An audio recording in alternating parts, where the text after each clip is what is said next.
Hello, my name is Abigail, and I just came back from my exchange year in Germany.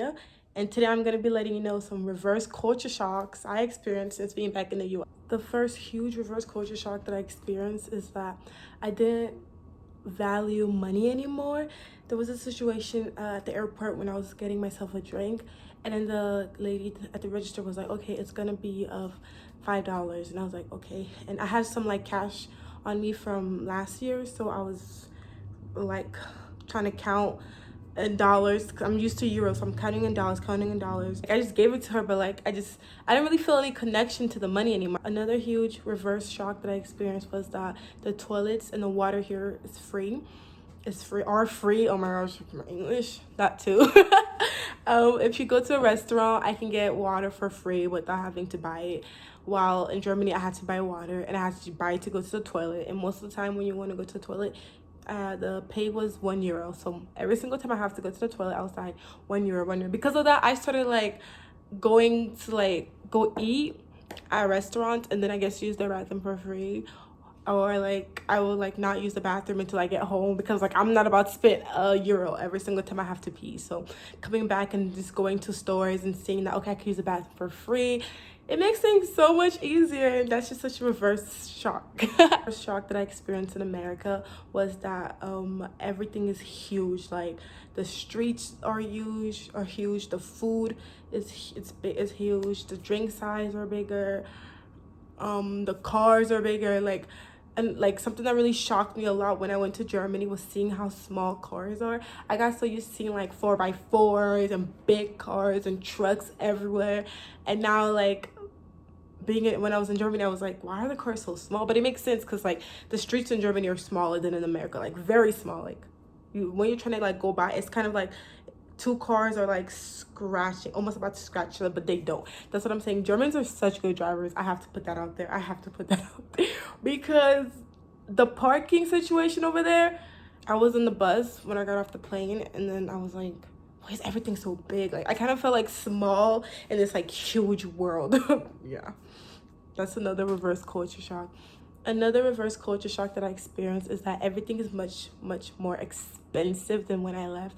But I'm pretty sure that's like the whole world. And I guess I didn't really realize how expensive everything is, because maybe because I was like spending everything in euros, and plus I didn't have to pay for gas, and I didn't have to pay for I didn't have to pay for gas. I didn't really have to pay. I had to pay for my food, but I think it's my food when I went out. But when I was at home, I didn't have to pay for food.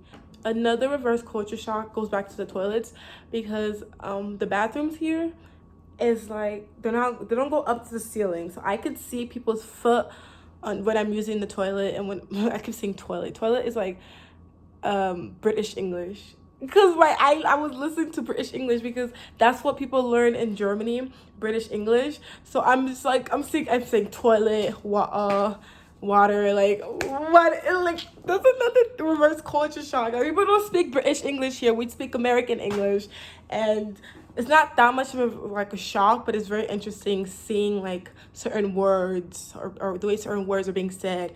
I lost my train of thought, but I could see people's foot when I use the bathroom here, and that's different because in Germany everything goes up to the ceiling, so you don't see any under. Even if you like try to go on top of the bathroom stall, you would not be able to see under the other stall because it goes all the way up to the ceiling. So that was another reverse culture shock that I experienced, is that Schnell tests are more expensive. Schnell tests, are like the rapid antigen tests, are way more expensive here.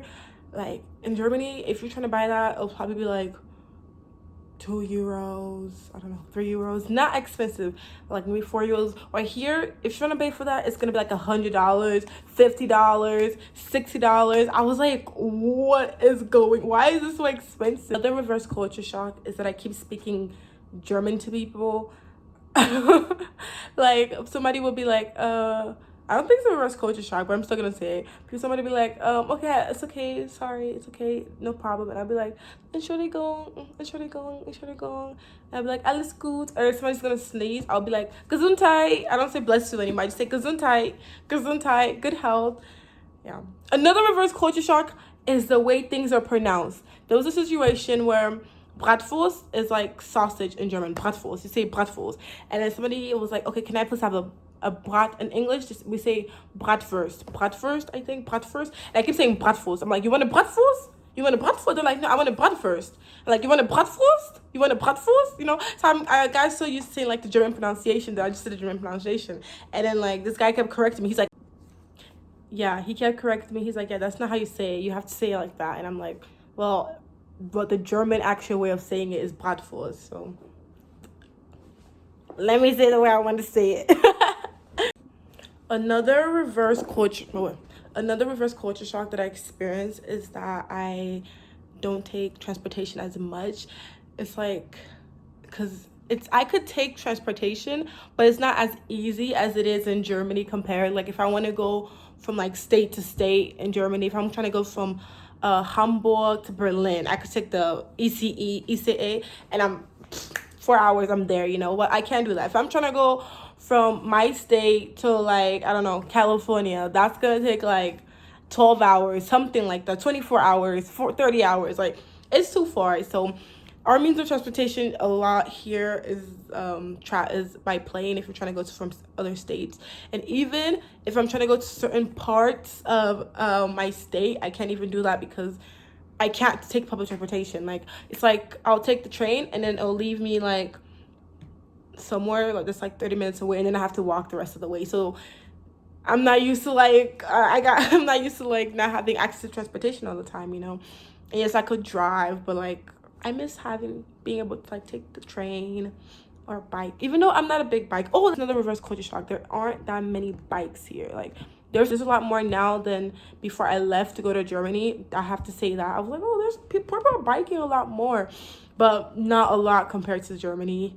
People don't bike to go to school. People don't do that. Or bike to go to work. I remember this one situation. I saw like a lady with her bike and she had like a toddler attachment to it. And I was like, German! Because you don't really see that a lot in the US. Someone that has a bike, first of all. And plus, they have like a toddler attachment to it. I was like, it reminds me of Deutschland. It reminds me of Deutschland. Another reverse culture shock that I experienced is that I am now immune to like car speeds here. Like in Germany, people drive like 300 miles per hour, 200 miles per hour, because there are like on the highways there aren't any like specific speed limits. Some parts do, but most of the highways it's like a free for all. Go as fast as you want to. And like if you're on the right side, you can go fast, and if you want to drive slow, you usually go to the left. Or yeah, and if somebody's behind you driving really fast, you just switch to the left, you let them pass, and you can go back to the right to drive fast, you know. So when I see people like driving like 85 miles per hour, I'm just like, forget about it. I'm driving 16, somebody's going 85, I'm like 85, I'm like, you're not driving fast. No, I've seen faster. Another reverse culture shock that I experienced is the trash is all together here in America. Well, in Germany, there's like 3 different like trash systems, and you separate them all: organics, plastics, and the paper. So when I came back and I was putting everything together, my heart was hurting so much. I was like, I can't do this. I literally told my family, I'm like, I can't do this. We need to like change.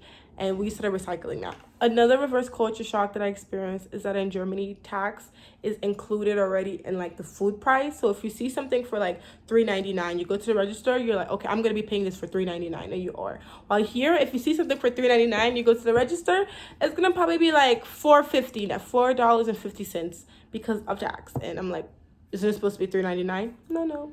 No, that's another reverse culture. Last one. Another reverse culture shock that I experienced is that now when I go into the bus, I need to like show the bus driver my my ticket. While in Germany, you just kind of get on the bus and you just sit down. You have your ticket already, but you don't have to show it to the bus driver. It's just like that trust that you're gonna have your ticket ready with you, because if somebody decides to check it and you don't have it, you will get in trouble. So that's another shock. Like I got on the bus once and then I was like, do I show this to the bus? I was just standing in the front, like, do I have to show this to you? He's like, you have to show it to me. And I was like, oh, sorry, here. Some of the reverse culture shocks that I experienced a lot more, and I can make a part 2 for this video if you guys would like. Make sure you check out my other videos up here, and have a good day. Bye. Oh wait, I didn't say my name, by the way. I'm Abigail. Nice to meet you.